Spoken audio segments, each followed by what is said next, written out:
अध्याय 103 पहला अस्पताल। मन्यक ने उसकी घबराई हुई अभिव्यक्ति देखी और पूछा, क्या हुआ? मरीज की हालत बिगड़ गई है और तिशा इसे संभाल नहीं पा रही है। रीतिका ने मयंक को आगे ले जाते हुए कहा। उसे याद आया कि अनुसंधान केंद्र में लड़ाई के दौरान 4 लोग घायल हुए थे, जिनमें से 2 अपेक्षाकृत मामूली थे और उनकी स्थिति काफ़ी हद तक स्थिर हो चुकी थी। हालांकि बाकी बचे 2 लोग अधिक गंभीर रूप से घायल थे। हालांकि उन्हें दवा दी गई थी, लेकिन तिशा पूर्णकालिक डॉक्टर नहीं थी।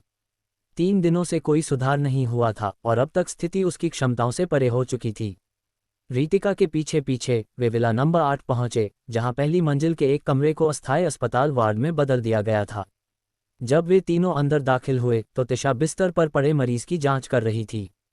हालत कैसी है? अंदर आते ही मयंक ने बिस्तर पर पड़े पीले पड़े मरीज को देखा और तिशा की ओर मुड़ा।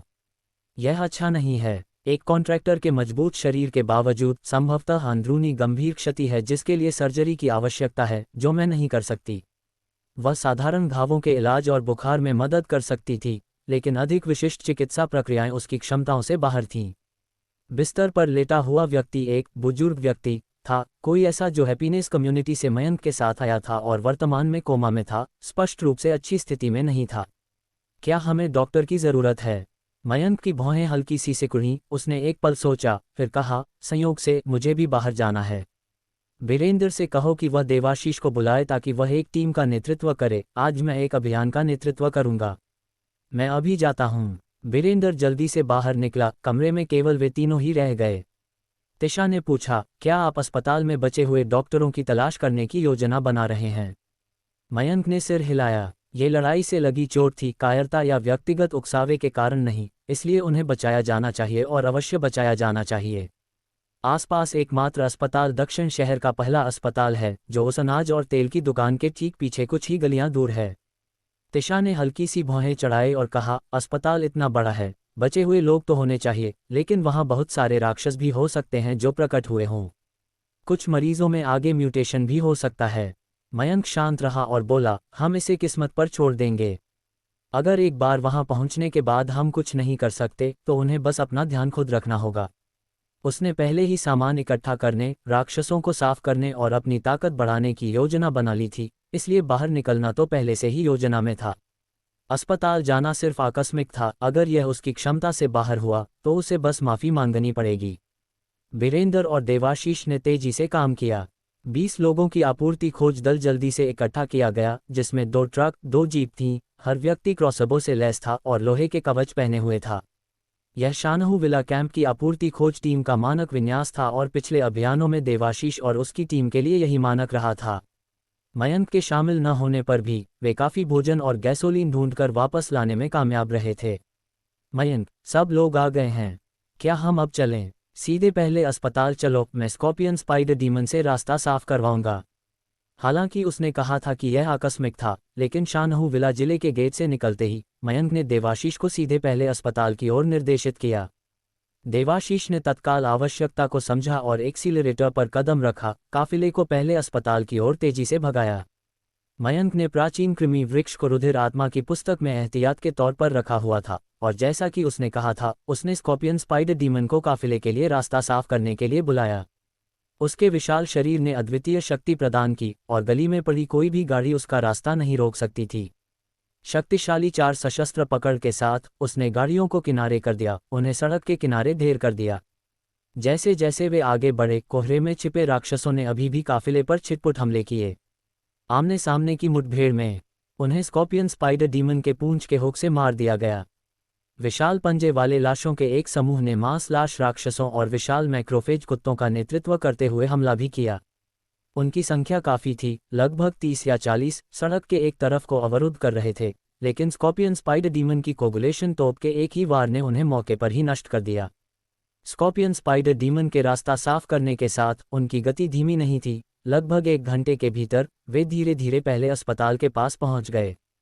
पूरा अस्पताल कोहरे में लिपटा हुआ था। बाह्य रोगी भवन और मुख्य अस्पताल भवन सभी धुंध में स्पष्ट रूप से दिखाई दे रहे थे, जिससे केवल एक गहरी रूपरेखा ही बची थी जिसे पहचानना मुश्किल था। गरज। जैसे ही उन्होंने अपने वाहन पार्क किए, अस्पताल के अंदर से एक गरज निकली और यह सिर्फ एक नहीं थी। मुझे लग रहा है कि बड़े राक्षस होंगे। देवाशीष ने बड़बड़ाया, कोहरे के किनारे को देखते हुए धीरे से पूछा, क्या हमें प्राचीन कृमि वृक्ष को तैनात करना चाहिए? वाहन से उतरो और सफाई शुरू करो। मयंक ने सिर हिलाया और रुधिर आत्मा की पुस्तक चमक उठी। विशालकाय प्राचीन कृमि वृक्ष ट्रक के बाहर प्रकट हुआ, अस्पताल के प्रवेश द्वार पर खड़ा हो गया। दीपक वृक्ष की चमक, प्राचीन कृमि वृक्ष के केंद्र से प्रकाश फैला और गरजने वाली आवाज़ों का स्रोत तुरंत प्रकट हो गया। वे जमीन पर दुबके हुए राक्षस थे, जिनकी रीढ़ मुड़ी हुई थी और नुकीले पंजे थे। जबड़े इतने चौड़े थे कि वे लगभग उनके कानों तक खींचे हुए थे। सिर उनकी रीढ़ से जुड़ा हुआ था और कहने के लिए लगभग कोई गर्दन नहीं थी। एक वास्तविक राक्षस। रेंगने वाले तेजी से आगे बढ़े, एक पलक झपकते ही 7 या 8 मीटर की दूरी तय करने में सक्षम थे और ट्रकों के करीब आ गए।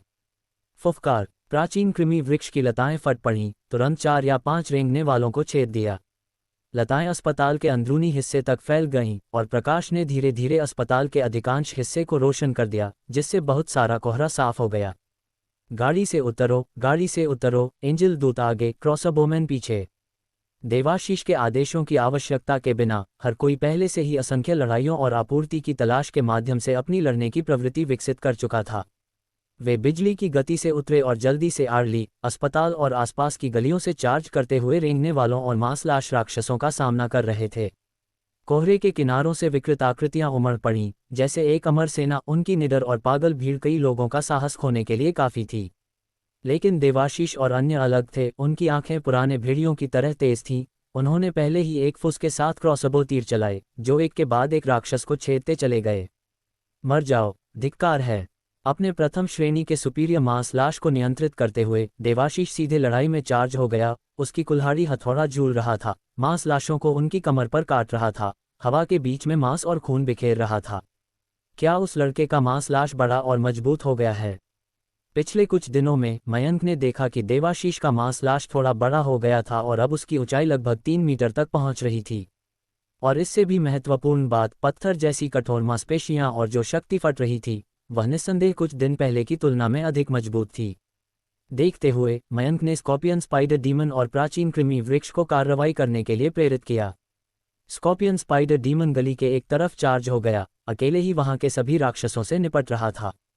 फ्लोटिंग पगोडा ब्लैक आर्मर के पंख ब्लेड में बदलने के साथ यह आर पार हो गया, सभी राक्षसों को एक पल में 2 हिस्सों में काट दिया। अपने हाथों में वह एक बहुत बड़ा और भारी भेड़िया दांत क्लब भी चला रहा था, जिसने देवाशीष के एंजल दूत के कुल्हाड़ी हथौड़े को पीछे छोड़ दिया। हर वार के साथ खून और मांस बेतहाशा उड़ते थे।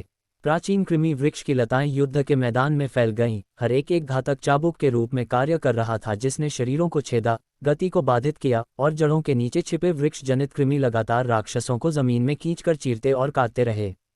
बस एक छोटी सी मुठभेड़ में प्राचीन कृमि वृक्ष ने दर्जनों राक्षसों का सामना किया था और एक पल के लिए राक्षसों की लहर वास्तव में दब गई थी। राक्षसों का एक अंतहीन प्रवाह अभी भी आ रहा था, जल्दी ही सैकड़ों तक पहुंच गया, लेकिन वे कितने भी हों, वे रक्षा पंक्ति को नहीं तोड़ पाए। धीरे धीरे राक्षसों के शव एक पहाड़ में ढेर हो गए, उनकी संख्या कम हो गई, जब तक कि धमकती हुई पदचाप सुनाई नहीं दी। अस्पताल के अंदर से एक लंबा व्यक्ति उभरा, उसके भारी कदम और विशाल आकार डरावने थे। मांस पर्वत दानव। देवाशीष की आंखें तेज हुईं और उसने जोर से चिल्लाया, मयंक, मैं इससे निपटूंगा, मुझे अपना हाथ आजमाने दो। मयंक ने सिर हिलाया और तुरंत उसका एंजल दूत आगे बढ़ा, कुल्हाड़ी हथौड़ा ऊंचा उठाया, एक छलांग के साथ उछला। फुथप। कुल्हाड़ी का ब्लेड तेजी से नीचे गिरा और जैसे ही मांस पर्वत दानव ने अपनी बांह से रोकने की कोशिश की, उसके अन पर तुरंत एक बड़ा घाव दिखाई दिया। गरज। मांसलाश दानव ने आक्रोश में बेलो किया और देवाशीष के एंजल दूत की ओर चार्ज किया। पुरानी ताकत फीकी पड़ गई थी और नई ताकत अभी तक पैदा नहीं हुई थी। एंजल दूत समय पर चकमा नहीं दे सका और उड़कर दूर जा गिरा, लड़खड़ाता हुआ।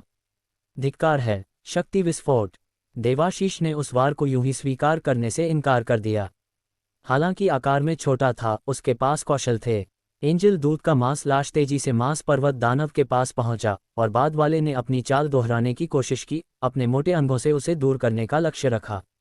हालांकि इस पल एंजल दूत की बांह पहले से ही फूली हुई थी, जैसे कि फुलाया गया हो, मांसपेशियां ठोस चट्टान की तरह उभरी हुई थीं। क्रूरता से कुल्हाड़ी हथौड़ा चलाया। एक दरार के साथ मांस पर्वत दानव के एक पंजे को काट दिया गया। कुल्हाड़ी का तेज और भारी ब्लेड दानव की छाती पर फिसल गया, एक बड़ा घाव खोल दिया। खून बाहर निकला और मांस पर्वत दानव लगभग पागल हो गया और भी अधिक उग्रता से हमला करने लगा। गोलीबारी करते हुए देवाशीष ने लड़ाई में अपने एंजल दूत को नियंत्रित करने पर ध्यान केंद्रित किया। उसकी एकाग्रता अपने चरम पर थी। उसे हल्का सा महसूस हुआ कि वह एक देहली के कगार पर खड़ा है। ये पहली बार था जब वह अकेले एक उच्च श्रेणी के राक्षस का सामना कर रहा था। ये पहली बार था जब वह लड़ाई में मांस पर्वत दानव के इतना करीब आया था। उसके भीतर गहराई में एक रोमांचक सनसनी उठी। एक के बाद एक क्रॉसबो तीर मांस पर्वत दानव के शरीर की ओर गोली मारते रहे, गहराई में दबते गए, धीरे धीरे दानव को खून से लाल करते गए। एंजल दूत का मांस लाश भी चकमा देना, जवाबी हमला करना और मांस पर्वत दानव के शरीर पर काटना जारी रखा। घाव बढ़ते गए और दानव को एंजल दूत के मांस लाश को चोट पहुंचाना तेजी से मुश्किल लगा। मयंक ने महसूस किया कि देवाशीष के साथ कुछ असामान्य था और वह आगे बढ़ने ही वाला था कि उसने अचानक देखा कि रुधिर आत्मा की पुस्तक लाल रोशनी उत्सर्जित कर रही है और देवाशीष के माथे में प्रवेश कर गई। क्या ये दिव्य दीक्षा है? जैसे ही एंजल दूत का मांस लाश उच्च श्रेणी की देहली तक पहुंचा, दिव्य दीक्षा अनुष्ठान के बारे में जानकारी देवाशीष की चेतना में एक फिल्म की तरह कौंध गई। वह अचानक जाग गया, उसकी आंखें उत्साह से भरी थीं। मयंक, मेरा एंजल दूत का मांस लाश देहली तक पहुंच गया है। मैं अब दिव्य दीक्षा अनुष्ठान कर सकता हूँ।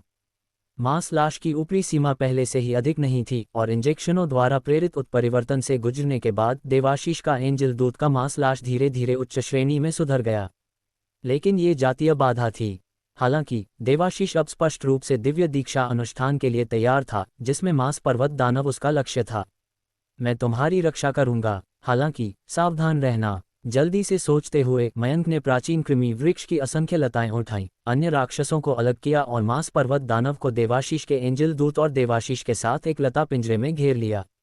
सभी पास आने वाले राक्षसों को लताओं ने निर्दयता से गला घोंट दिया।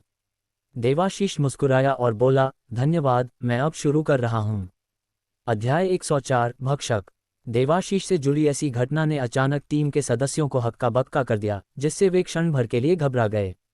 हालांकि जैसे ही मयंक ने कार्रवाई की, वे जल्दी से संभल गए और तेजी से आ रहे राक्षसों पर अधिक जोश के साथ हमला किया। किसी को भी लता पिंजरे के करीब आने से रोका। लता पिंजरे में जब लाल बत्ती निकली और एंजल दूत के शरीर पर मंडराया तो पूरा वातावरण अचानक बदल गया। एंजल दूत ने हथौड़ा कुल्हाड़ी चलाते हुए मांस पर्वत दानव के घुटने पर जोरदार वार किया। चर्र की आवाज आई, हड्डी तुरंत टूट गई और मोटा शरीर को अब मजबूत समर्थन बिंदु नहीं मिला, पल भर में ढह गया। एंजल दूत ने हथौड़ा कुल्हाड़ी फेंक दी और क्रूरता से मांस पर्वत दानव के शरीर पर कूद गया। कौशल शक्ति से बड़ी ताकत के साथ वह पागलपन से चीरने और भक्षण करने लगा। लाल बत्ती धीरे धीरे मांस पर्वत दानव को ढक गई। एंजल दूत के शरीर पर लाल बत्ती से जुड़ गई, एक अशुभ एहसास दे रही थी। मांस पर्वत दानव ने विरोध करना चाहा, लेकिन गंभीर रूप से घायल होने के कारण उसके पास वापस लड़ने की कोई गुंजाइश नहीं थी और वह केवल देख सकता था, क्योंकि एंजल दूत धीरे धीरे उसका मांस, अंग और हड्डियां भक्षण कर रहा था। पागलपन की लहर देवाशीष की चेतना में प्रवेश कर गई और एक बेहोशी की स्थिति में उसने खुद को एक गहरे लाल रंग के स्थान पर पाया, जो एक पागल मांस पर्वत दानव का सामना कर रहा था। यह मांस पर्वत दानव की इच्छाशक्ति थी और दिव्य दीक्षा अनुष्ठान का एक हिस्सा था, एक राक्षस के साथ विलय के लिए आवश्यक प्रक्रिया। उसकी आंखें अचानक तेज हो गईं और वह इस चेतना में मांस पर्वत दानव से टकरा गया, लड़ रहा था और काट रहा था, बार बार गिराया जा रहा था, फिर भी बार बार खड़ा हो रहा था। जब तक उसकी इच्छाशक्ति दृढ़ थी, वह मांस पर्वत दानव के जंगली मानसिक हमले का सामना करने में आसानी से नहीं गिरेगा। वास्तविकता में लाल बत्ती और अधिक चकाचौंध हो गई, मांस पर्वत दानव के अवशेषों और एंजल दूत को पूरी तरह से ढक लिया। इस भयावह फिर भी पवित्र लाल बत्ती के माध्यम से कोई धुंधला रूप से एंजल दूत को मांस पर्वत दानव का लगातार भक्षण करते हुए देख सकता था। धीरे धीरे लाल बत्ती अधिक चमकीली हो गई और दोनों राक्षसों की आकृतियां लाल बत्ती के भीतर पूरी तरह से मांस के एक ढेर में विलय हो गईं, लगातार मरोड़ और स्थानांतरित हो रही थी, जिसमें प्रकाश स्वयं चमक और मंदता के बीच टिमटिमा रहा था। लता पिंजरे के बाहर लड़ाई पहले ही समाप्त हो चुकी थी और स्कॉर्पियन स्पाइडर डीमन अपने विशाल शरीर के साथ मयंक के बगल में पिंजरे के पास खड़ा था, देवाशीष और उसके दूत की रक्षा कर रहा था। सिर्फ मयंक ही नहीं, बल्कि अन्य टीम के सदस्य भी सहज रूप से पिंजरे की रक्षा कर रहे थे, पूरी प्रक्रिया को ध्यान से देख रहे थे। ये शिविर का पहला व्यक्ति था, असामान्य मयंक के अलावा, जो दिव्य दीक्षा अनुष्ठान से गुजर रहा था। वे सभी अनुष्ठान की सफलता के महत्व को समझते थे, जो न केवल शिविर की समग्र शक्ति में वृद्धि का संकेत था, बल्कि विलय के माध्यम से उन्नति का एक अग्रदूत भी था। गरज ट्यूमर जैसे लाल मांस के ढेर से एक मंद दहाड़ निकली और पूरा मांस तेजी से चलना शुरू हो गया। त्वचा की झिल्ली अंदर से बाहर की ओर कसकर खींच रही थी। चीर, यह एक फटने जैसी आवाज थी और त्वचा की झिल्ली अचानक फट गई, जिससे एक लंबा व्यक्ति प्रकट हुआ जो खड़ा हो गया, रक्तमय बलगम से ढका हुआ, त्वचा का रंग भूरा और कवच की तरह कठोर था। ये राक्षस 4 मीटर लंबा था, मजबूत बनावट का, संगमरमर जितनी ठोस मांसपेशियां थीं। इसका सिर विशेष रूप से भयंकर था, जिसमें कील जैसे नुकीले दांत थे, एक जानवर जैसा दिखता था जो इसके मजबूत शरीर के ऊपर था, जिसमें 2 अत्यंत मोटी भुजाएं थीं। एक भुजा घुटनों से आगे तक फैली हुई थी, कोहनी की हड्डियां चाकू की तरह तेज थीं और पंजे ब्लेड की तरह नुकीले थे। दूसरी भुजा को अब बांह नहीं कहा जा सकता था, यह जमीन तक लटकी हुई थी, हड्डी रहित और एक विशाल भूरे अजगर जैसी दिख रही थी, जिसमें परिवर्तित भुजा एक हाथ में समाप्त नहीं होती थी, बल्कि एक भयंकर मुंह में होती थी जिसके अंदर और बाहर 3 से 4 पंक्तियों के भय पैदा करने वाले दांत थे। भक्षक। दिव्य दीक्षा अनुष्ठान के समापन और लाल बत्ती के गायब होने के बाद देवाशीष मांस पर्वत दानव की जंगली इच्छाशक्ति से मुक्त हो गया। रुधिर आत्मा की पुस्तक लगातार उसे शक्ति वापस दे रही थी, उसके शरीर को बढ़ा रही थी। बिना ध्यान दिए उसका थोड़ा बाहर निकला हुआ तोंद भी कुछ पतला हो गया था। वह खुद से बड़बड़ाया, फिर भी उसकी आंखें चमक उठीं, क्योंकि उसने अपने वर्तमान दूत की ताकत देखी थी, एक द्वितीय क्रम निम्न श्रेणी का भक्षक। मयंक ने देखा कि देवाशीष स्थिति से निपट रहा है, प्राचीन कृमि वृक्ष को नियंत्रित करके लता से बने पिंजरे को खोलने के लिए उसे और भक्षक को मुक्त कर दिया। सब कैसा है? उसकी पूछताछ स्पष्ट रूप से सभी के लिए मायने रखती थी, क्योंकि उन सभी ने देवाशीष पर अपनी निगाहें टिका दी थीं, अपनी ईर्ष्यालु अभिव्यक्ति को छिपाने में असमर्थ थे। वे दिव्य दीक्षा अनुष्ठान की उन्नति के मामलों से अवगत थे, क्योंकि मयंक ने जानबूझकर इस जानकारी को शिविर में छिपाया नहीं था। यहाँ तक कि अगर मयंक ने इसका उल्लेख नहीं किया, तो दूत की वर्तमान शक्ति सीमा तक पहुँचने या द्वितीय क्रम निम्न श्रेणी तक पहुँचने पर भी किसी को दिव्य दीक्षा प्राप्त करने और इन स्थितियों को समझने की अनुमति मिल जाएगी। हालांकि देवाशीष की तरह दिव्य दीक्षा अनुष्ठान शुरू करने के लिए किसी को कम से कम प्रथम क्रम उच्च श्रेणी की सीमा पर होना होगा। फिर भी दूत की शक्ति में वृद्धि ठेकेदार की प्रतिभा, दूत की प्रजाति और उनके कार्यों से बारीकी से संबंधित है। इसके अलावा दूत पर उपयोग किए जाने वाले संसाधन भी महत्वपूर्ण हैं। वर्तमान में शानहू विला कैंप में नियमित लोगों के बीच सर्वश्रेष्ठ प्रतिभा वाले ठेकेदार वास्तव में रीतिका, देवाशीष और तिशा थे, जिनके दूत स्पष्ट रूप से हर किसी के बीच सबसे तेजी से प्रगति कर रहे थे। निश्चित रूप से विलय क्षमताओं को अलग रखते हुए मयंक के दूत की वृद्धि दर वास्तव में रीतिका और अन्य के समान थी। प्रतिभा अच्छी थी, भले ही प्रजाति केवल एक लाश थी। देवाशीष ने प्रबंध किया क्योंकि वह लगभग दैनिक टीमों को आपूर्ति खोजने के लिए ले जाता था, अक्सर लड़ाइयों में शामिल होता था और योग्यता के कारण उसे बेहतर इंजेक्शन तक पहुंच मिली थी। ये वास्तव में कई अतिव्यापी कारकों के कारण था कि देवाशीष इस समय सीमा तक पहुंचने में कामयाब रहा, यहाँ तक कि रीतिका और तिशा से भी आगे। ईर्ष्या को एक तरफ रखते हुए चून की प्रतिभा को बदला नहीं जा सकता था, इसलिए कोई भी अधिक योग्यता क्यों न अर्जित करे ताकि इंजेक्शन के लिए विनिमय किया जा सके, है ना? अनजाने में दिव्य दीक्षा अनुष्ठान देखने के बाद सदस्यों की निगाहें उत्सुकता से दृढ़ हो गईं, क्योंकि हर कोई मजबूत बनना पसंद करता है। देवाशीष ने मयंक का सवाल सुना, मुस्कुराया और कहा, द्वितीय क्रम निम्न श्रेणी, अब ताकत बहुत बढ़ गई है और सबसे महत्वपूर्ण बात, इसके भक्षक की ताकत भी बहुत बढ़ गई है, एक अतिरिक्त कौशल के साथ। वह वहीं रुक गया और जारी नहीं रखा, जिससे सभी ने अफसोस का रूप दिखाया। 3 की टीमें धीरे धीरे आगे बढ़ें और अस्पताल में सभी जीवों को साफ करें। देवाशीष ने अपनी टीम का सामना करते हुए एक मुस्कान दिखाई, जो काफी भोली लग रही थी, जैसे कह रहा हो कि वह तुम्हें और नहीं बताएगा। समझ गया। टीम के सदस्य वास्तव में मोटे आदमी को मुक्का मारना चाहते थे, लेकिन देवाशीष के आकार और उसके भक्षक को देखते हुए उन्होंने चुपचाप अपने दिलों में 3 साल के लिए एक शपथ ली। समूह ने अपनी आत्माओं को इकट्ठा किया, हाथ से पकड़े गए क्रॉसबो को पकड़ा और सावधानी से अस्पताल के अंदर की ओर बढ़ने लगे। हालांकि अधिकांश जीव मारे जा चुके थे, इसका मतलब यह नहीं था कि अस्पताल सुरक्षित था। दाहिनी बांह पर विशाल मुंह को एक नया कौशल मिला, कठोरता, जो त्वचा, हड्डियों और दांतों की ताकत को महत्वपूर्ण रूप से बढ़ा सकती है। जब जबड़े कसकर बंद होते हैं तो काटने या हथौड़े मारने में उपयोग किया जा सकता है। जैसे ही लोग दूर चले गए, देवाशीष ने मयंक को कौशल की जानकारी बताई, अपनी आवाज धीमी करते हुए कहा, वास्तव में भक्षक का सबसे मजबूत हिस्सा दाहिनी बांह है, ये सबसे कठोर है और विस्तारित हो सकती है। इस लड़के की पुनर्योजी शक्ति एक मांस लाश की तुलना में बहुत मजबूत है। मयंक की आंखों में आश्चर्य की एक झलक चमकी, तुम्हारे भक्षक के पास अब 2 कौशल हैं, है ना? बुरा नहीं, चलो इसे बाद में आजमाते हैं। देवाशीष हंसा और कहा, मैं भी ठीक यही सोच रहा था। ये कहने के बाद देवाशीष जल्दी से अपनी खुद की टीम के साथ जा मिला, जिनमें से कोई भी प्रथम क्रम उच्च श्रेणी का नहीं था। बस कुछ हो गया तो वह निश्चित रूप से परेशानी खड़ी करेगा। देवाशीष आगे बढ़ा जबकि मयंक ने चारों ओर बिखरे हुए राक्षसों के शवों को देखा। लगभग 300 से 400 शरीर थे, जिनमें से मांस लाश केवल 1/3 थे, बाकी मांस रेंगने वाले और अन्य परिवर्तित मांस लाश थे। क्या मुझे मांस लाश के मांस को फ्यूज करना चाहिए या मांस रेंगने वाले के मांस को आजमाना चाहिए? मयंक सोच में डूबा हुआ लग रहा था। मूल रूप से जब उसने पहली बार मांस लाश के मांस का उपयोग करके विलय क्षमता प्राप्त की थी तो उसने इसे पूरी तरह से नहीं सोचा था, अन्यथा उसने पूरी मांस लाश को फ्यूज कर दिया होता। ये सोचते हुए उसने लताओं द्वारा उलझे हुए मांस रेंगने वाले के शव पर ध्यान केंद्रित किया। चुपचाप मांस का जाप किया, तभी अचानक संकेत ध्वनि बदल गई। $$ crawler flesh detected as fusible material, start fusion। $। ठीक वैसे ही जैसे पहले मांस लाश के साथ हुआ था, जहां उसकी आत्मा अधिक केंद्रित होती थी, यह उस हिस्से को विलय के लिए प्राथमिक सामग्री के रूप में प्राथमिकता देगा। जब मयंक विचार कर रहा था तो संकेत अप्रत्याशित रूप से फिर से बदल गया।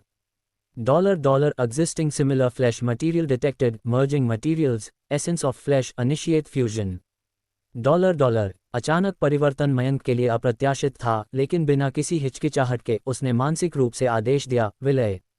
जैसे ही आदेश दिया गया, मांस रेंगने वाले का मांस तेजी से विलय होना शुरू हो गया। न केवल मांस रेंगने वाले का, बल्कि आसपास के मांस लाशों और विशाल मैक्रोफेज कुत्तों का मांस भी फैलती लताओं से ठीक फिलामेंट्स द्वारा ढक लिया गया, जल्दी से प्राचीन कृमि वृक्ष के शरीर में एकीकृत हो गया। उसने अपने विशेषता पैनल को बुलाया और देखा कि एक नया बदलाव आया था। एंजल दूत, प्राचीन कृमि वृक्ष, स्तर द्वितीय क्रम सुपीरियर, कौशल तेजी से बढ़ती लताएं, धातुई गुणवत्ता, दीपक वृक्ष की चमक, मानव रूप, स्तर 2 नरभक्षी लता, आत्मा उपचार, प्राथमिक वृक्ष जनित कृमि विलय, स्तर 1 सामान्य धातु, स्तर 1 दीपक वृक्ष क्रिस्टल, स्तर 1 मांस का सार, तंबू चेहरे वाला राक्षस, पंजे वाला विशालकाय विलय हो रहा है। स्तर 1 मांस का सार 2%। जब से अनुसंधान केंद्र में पिछली महान लड़ाई हुई थी, प्राचीन कृमि वृक्ष ने विभिन्न मांस और दरार माता जीवों को विलय कर दिया था और इसकी ताकत पहले ही द्वितीय क्रम सुपीरियर तक बढ़ गई थी।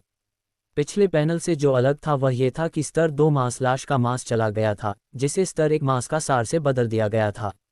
कौशल नहीं बदले थे, लेकिन ऐसा लग रहा था कि विलय सामग्री को अपग्रेड कर दिया गया था। क्या सामग्री अपग्रेड हुई या क्या वह प्रक्रिया जिसने उन्हें पहले मांस लाश के मांस में परिवर्तित किया था, अब सभी मांस को मांस का सार में बदल दिया? मयंक ने केवल इस विचार पर विचार किया और अंतरों में गहराई तक नहीं गया। इसके बजाय उसकी निगाह स्कॉर्पियन स्पाइडर डीमन पर टिकी, ये सोचते हुए कि अगर प्राचीन कृमि वृक्ष ऐसा कर सकता है तो स्कॉर्पियन स्पाइडर डीमन ऐसा क्यों नहीं कर सकता। इस प्रकार स्कॉर्पियन स्पाइडर डीमन को नियंत्रित करते हुए उसने आसपास के राक्षस शव को उठाया और निश्चित रूप से जैसे ही उसकी आत्मा केंद्रित हुई, वही संकेत दिखाई दिया। उसी प्रक्रिया का पालन करते हुए उसने सीधे विलय शुरू किया। स्तर 2 मांस लाश के मांस को स्तर 1 मांस का सार में बदल दिया और आसपास के राक्षस शवों को लगातार एकीकृत कर रहा था। बॉस, एक स्थिति है। जब दोनों एंजल दूत विलय कर रहे थे, तभी अचानक जल्दबाजी में पैरों की आहट आई, जो अचूक रूप से टीम में प्रणब की थी।